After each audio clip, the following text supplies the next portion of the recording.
My dear student, আমি তোমাদের ABTA test পেপারে এমসিকিউ এসএকিউ করাচ্ছি উচ্চ মাধ্যমিকের 2024 সালে। না দেখলে ভুল করবে। এই কথাটি না সম্পূর্ণ সত্য। কারণ কি জানো, ভিডিওগুলি মুখস্থ করার অত্যাধুনিক পদ্ধতি, যা তুমি দেখলে বেশি নাম্বার পাবে। দেখো, দেখতে থাকো, সাবস্ক্রাইব করে রাখো। কারণ তুমি ইউটিউবে হাজার একটা ভিডিও পাবে, তার সঙ্গে ভিডিওগুলো একটু কম্পেয়ার করো, বুঝতে পারবে। আর না, খুব দ্রুত করানো অন্য সকলের ভিডিও, যে ভিডিও 15 মিনিট করেছে সেই ভিডিও আমার কাছে 6 মিনিট 5 মিনিটে রয়েছে। অতএব তুমি না দুচাপা খুব দ্রুত দেখে নাও, দেখবে মুখস্থ হয়ে যাবে। পুরো প্রথম থেকে শেষ চ্যাপ্টার অবধি পুরো কমপ্লিট করা আছে। দেখো, আজকে ইতিহাসের শেষ পেজ 400 পেজ স্টার্ট করেছি। পুরো ইতিহাস যদি না দেখে থাকো, অবশ্যই সাবস্ক্রাইব করে নাও। দেখতে থাকো, সাবস্ক্রাইব করে রাখো। তাছাড়া বাংলা পুরো কমপ্লিট হয়ে আছে, দেখে নাও, চ্যানেলে গিয়ে না দেখে নাও। দেখো, আজকে স্টার্ট করছি 400 পৃষ্ঠা, অর্থাৎ শেষ পৃষ্ঠা। দেখো, ভারতের প্রাচীন জাদুঘরটি আছে কোথায় জানো? কলকাতায়। কলকাতার যে ন্যাশনাল জাদুঘর, এটাই হলো ভারতের প্রথম জাদুঘর। আশালতা সরকার স্মৃতিকথামূলক গ্রন্থের নাম কি জানো? আশালতা সরকার। আমি সূর্য সেনের শিষ্যা। আশালতা সরকার কি? আমি সূর্য সেনের শিষ্যা। আমি নেতাজিকে দেখেছি নারায়ণ সেনাল ছেড়ে আসে কেন? শরৎ বিশ্ববিদ্যালয়ের জীবনের জলসাঘর হচ্ছে মান্না দে। জানো তো, 4টে বইয়ের নাম, লেখকের নামই মনে রাখবে। ইউরোপ সর্বশেষ উপনিবেশ শাসন স্থাপন হয়েছিল জানো? 1999। তো এটা একটু দেখে নেবে। দেখো, তারপরে সাম্রাজ্যবাদ পুঁজিবাদের সর্বোচ্চ স্তর গ্রন্থটি প্রকাশিত হয় 1916 খ্রিস্টাব্দে। 1901 খ্রিস্টাব্দে স্বাক্ষরিত বক্সার প্রোটোকলে কয়টি বিদেশি শক্তি ছিল জানো? 11টি বিদেশি দেশের সঙ্গে না চীনের যে সন্ধি হয় তার নাম হচ্ছে বক্সার চুক্তি। গ্যারান্টি ব্যবস্থা কোন বিষয়ের সাথে যুক্ত জানো? রেলপথ। গ্যারান্টি ব্যবস্থা কাকে বলে তোমরা জানো কি? দেখো, ভারতের রেলপথ তৈরির সময় যে কোম্পানিগুলো রেলপথ তৈরি করছিল তাদের যে সুযোগ সুবিধাগুলো দেওয়া হয়েছিল তাকেই বলা হয় গ্যারান্টি ব্যবস্থা। ভারতের ব্রিটিশ শাসনে কোন বিষয়ে ইস্পাত কাঠামো বলা হতো জানো তো? উত্তর হচ্ছে পুলিশ বাহিনীকে। পুলিশ বাহিনী দিয়ে ওরা সবকিছু কন্ট্রোল করত। ভারতের সেনাবাহিনীতে সর্বপ্রথম বিভাজন শাসন নীতি কার্যকর করে কে? উত্তর হচ্ছে লর্ড কার্জন। সারা ভারতে মুসলিম লীগ প্রথম সভাপতি কে নিযুক্ত হয়? উত্তর হচ্ছে আগা খাঁ। তাহলে মুসলিম লীগের প্রথম সভাপতি হচ্ছে আগা খাঁ। ব্যাক টু বেদস ডাক দেখে কেশব চন্দ্র সেন। বেদে ফিরে যাও। ব্যাক টু বেদস মানে এটা বাংলা মনে রাখবো, বেদে ফিরে যাও কথাটি বলেছিল কেশব চন্দ্র সেন।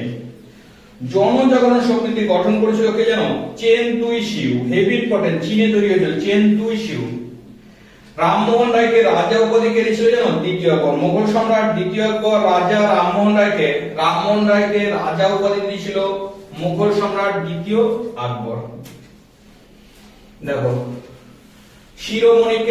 শিমোনোসেকি সন্ধি কাদের মধ্যে স্বাক্ষরিত হয়? তো চীন ও জাপানের মধ্যে। শিমোনোসেকি সন্ধি কার মধ্যে স্বাক্ষরিত হয়? চীন ও জাপানের মধ্যে। দেখেছো? তারপর দেখো, নাইট উপাধি পরিত্যাগ করে কি জানো? রবীন্দ্রনাথ ঠাকুর। মিরাট ষড়যন্ত্র মামলায় যুক্ত ছিল হচ্ছে মুজাফফর আহমেদ। আর 14 দফা নীতি জারি করেছিল মোহাম্মদ আলী জিন্নাহ। কাইজারি হিন্দ উপাধি ত্যাগ করে মহাত্মা গান্ধী। দেখো, নাইট উপাধি রবীন্দ্রনাথ কখন ত্যাগ করে? জালিয়ানওয়ালা হত্যাকাণ্ডের প্রতিবাদে। আর কাইজারি হিন্দ ত্যাগ করে হচ্ছে কে জানো? রবীন্দ্রনাথ ঠাকুর। কোথায়? দেখো, এটা দেখো,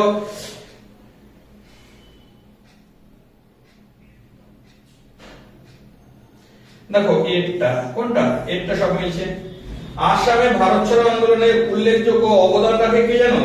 উত্তর হচ্ছে কনকলতা বড়ুয়া। আসামে ভারত ছাড়ো আন্দোলনের সবচেয়ে উল্লেখযোগ্য নেতা বা নেত্রী হলেন কনকলতা বড়ুয়া। অন্তর্বর্তী সরকারের প্রধান ছিল কে জানো? জওহরলাল নেহরু। অন্তর্বর্তী সরকার তৈরি হয়, তার প্রধান ছিল জওহরলাল নেহরু। প্রত্যক্ষ সংগ্রামে বাংলার প্রধানমন্ত্রী ছিল কে জানো? উত্তর হচ্ছে ফজলুল হক। বাংলার প্রধানমন্ত্রী কে ছিল? ফজলুল হক। তারপর দেখো, ইসরায়েলের প্রথম রাষ্ট্রপতির নাম কি জানো?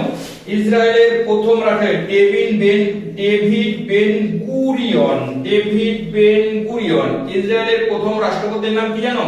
David Ben Gurion. তারপরে দেখো, মার্কিন শক্তিকে কাগুজে বাঘ বলে মন্তব্য করে কে জানো? মাও সেতুং।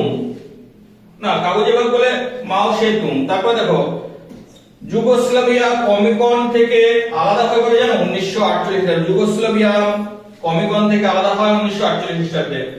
প্রতিষ্ঠার সময় ন্যাটোর সদস্য দেশ কটা ছিল জানো 12টি ন্যাটোর সদস্য দেশ। তাহলে NATO north Atlantic treaty organization 1948 খ্রিস্টাব্দে না ন্যাটো প্রতিষ্ঠার সময় সদস্য কত ছিল 12টি।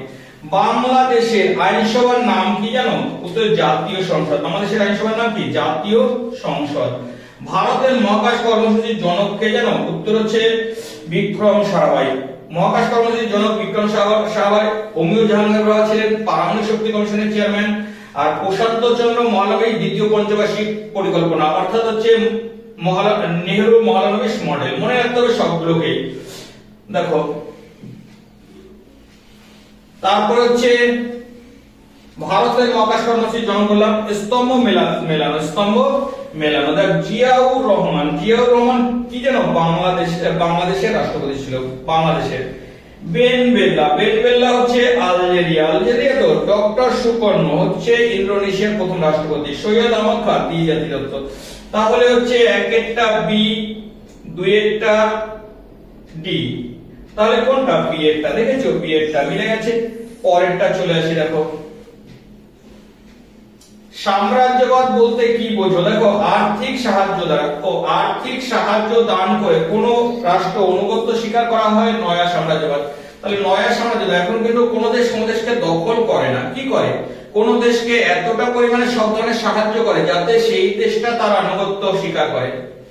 মার্কেন্টাইলবাদ বা বুলিয়ানিজম বলা হয় কেন মার্কেন্টাইলবাদকে বুলিয়ানিজম। দেখো মূল আর্থিক নীতি বুলিয়ান নীতি। দেখো মার্কেন্টাইলবাদের মূল কথা হচ্ছে দেশের আর্থিক নীতির উন্নতি করা যা বুলিয়ান নীতি কম্পিউটারে বুলিয়ান নীতি দ্বারা ব্যাখ্যা করা যায় তাই বুলিয়ানবাদ বলা হয়। অতিরাষ্ট্রিক অধিকার কি দেখো চীনে থাকা ইংরেজদের বিচার করার ক্ষমতা ইংরেজ বিচারকদেরই ছিল। তাহলে চীনে যারা ইংরেজরা থাকতো তাদের বিচার করার ক্ষমতা চীনের লোকদের ছিল না ইংরেজ বিচারকদের ছিল। তাই যে এই যে ব্রিটিশদের যে অধিকার ছিল এটা হচ্ছে অতিরাষ্ট্রিক অধিকার। জাতি ও জাতি বৈষম্য ধারণাটি কোন ক্ষেত্রের সঙ্গে যুক্ত উত্তর হচ্ছে উপনিবেশবাদ। জাতি ও জাতি বৈষম্য বিষয়টি কোন বিষয়ের সঙ্গে যুক্ত উত্তর হচ্ছে উপনিবেশবাদ। কোন চার্টার আইনে ভারতের ইস্ট ইন্ডিয়া কোম্পানি একচেটিয়া বাণিজ্য অধিকার খর্ব করা হয় উত্তর হচ্ছে জানো কোন চার্টার আইনে ও তার আগে একটা রয়েছে জুডিশিয়াল মার্ডার কোন ঘটনাকে বলা হয়। দেখো স্যার এলিজেন্টে যে সুপ্রিম কোর্টের প্রথম বিচারপতি ছিল মিথ্যা অভিযোগে মহারাজ নন্দকুমারের ফাঁসি দেয়। মিথ্যা অভিযোগে কি করে নন্দকুমারের ফাঁসি দেয় মহারাজ নন্দকুমার। তাহলে স্যার এলিজেন্ট বা মিথ্যে অভিযোগে কাকে মহারাজ নন্দকুমারকে ফাঁসি দেয় একে বলা হয় জুডিশিয়াল মার্ডার মানে বিচারকদের হত্যা। কোন চার্টার আইনে ভারতের ইস্ট ইন্ডিয়া কোম্পানির একচেটিয়া বাণিজ্যের অধিকার 1813 খ্রিস্টাব্দে সনদ আইনে। কোন চার্টার আইন 1813 খ্রিস্টাব্দে সনদ আইনে। সর্বশেষ চার্টার আইনটা কবে তৈরি হয় 1853 খ্রিস্টাব্দে হয় কি সর্বশেষ চার্টার আইন কবে 1853 খ্রিস্টাব্দে। দেখো তারপর হচ্ছে চীনের রুদ্ধদ্বার নীতি কি ছিল। দেখো চীনের ভাষা আদব কায়দা দাসী নিয়োগ বিদেশি বণিকদের কাছে নিষিদ্ধ ছিল মানে এটাগুলো শেখা যেত না। বিদেশি বণিকরা অনেক অধিকার পেত না মানে রুদ্ধ করা ছিল একে বলা রুদ্ধদ্বার নীতি। 3 আইন কি দেখো ইংরেজরা 1872 খ্রিস্টাব্দে বাল্য বিবাহ বন্ধ করে বহু বিবাহ বন্ধ করে অসৎবর্ণের বিবাহ চালু করে। তাহলে তিনটি আইন একসঙ্গে 1872 খ্রিস্টাব্দে চালু করে বাল্য বিবাহ বন্ধ বহু বিবাহ বন্ধ অসৎবর্ণের বিবাহ চালু করে একে বলা হয় 3 আইন। তারপরে দেখো চীনে কোন বছর মে 4 চৌঠা মে আন্দোলন মে 4 মানে কি চৌঠা মে আন্দোলন শুরু হয়েছিল উত্তর হচ্ছে 1919 খ্রিস্টাব্দে মানে যে বছর জালিয়ানওয়ালাবাগের হত্যাকাণ্ড হয়েছিল সে বছরই কোথায় চীনে চৌঠা মে আন্দোলন শুরু হয়েছিল।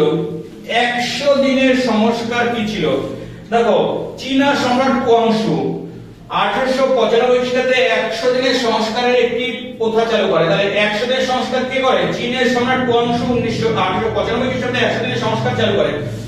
তারপরে দেখো স্যাডলার কমিশন কেন গঠিত হয়। দেখো ভারতে পাশ্চাত্য শিক্ষা প্রসারের উদ্দেশ্যে ভারতে যাতে বিদেশি শিক্ষা ইংরেজি শিক্ষা প্রচলন হয় অর্থাৎ ভারতে পাশ্চাত্য শিক্ষা প্রসারের উদ্দেশ্যে স্যাডলার কমিশন গঠিত হয়। ভারতে স্যাডলার কমিশন কেন গঠিত হয় পাশ্চাত্য শিক্ষা প্রসারের উদ্দেশ্যে। ভাইকম সত্যাগ্রহের ভাইকম সত্যাগ্রহ কি? দেখো, ত্রিবাঙ্কুরে মন্দিরে প্রবেশের দাবিতে, ত্রিবাঙ্কুরে এই মন্দিরে প্রবেশের দাবিতে কি হয়, যে অহিংস আন্দোলন হয়েছিল তাকে বলা হয় ভাইকম সত্যাগ্রহ। তাহলে ত্রিবাঙ্কুরে না ভাইকম এলাকায় কি হয়, মন্দিরে প্রবেশের দাবিতে একটা অহিংস আন্দোলন হয়েছিল, তাকে কি বলা হয়? উত্তর হচ্ছে ভাইকম সত্যাগ্রহ। তাকে বলা হয় কি? ভাইকম সত্যাগ্রহ। তারপরে দেখো,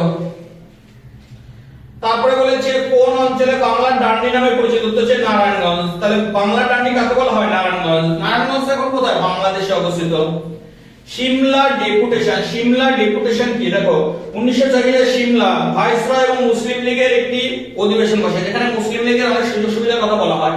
তাহলে সিমলায় কি হয়, মুসলিম লীগ এবং ভাইসরয়ের একটি অধিবেশন বসে, তাকে সিমলা ডেপুটেশন বলে। তারপরে রোম বার্লিন টোকিও অক্ষ চুক্তি কি?